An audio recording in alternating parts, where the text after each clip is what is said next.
Assalamu Walaikum. Hello friends, how are you? Welcome back to my new video. In this video, I am going to show you how to print passport size photo in A4 paper in Microsoft Word. Let's get started. Firstly, we have to open a Word document. Then we want to print passport size photo in A4 paper. Firstly, go to the layout menu, then click the size option, then choose A4 size, then go to the insert menu, click picture option, then choose picture from our file.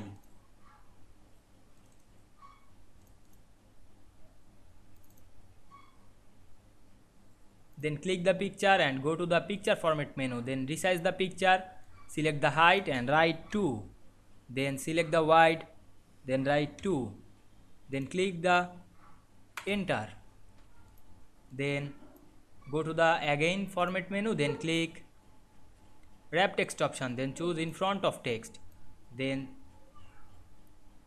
resize the picture, then go to the file menu and click print option. Now we can see here the print preview passport size photo in A4 paper.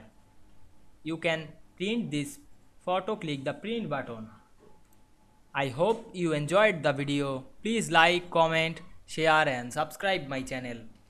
Thanks for watching.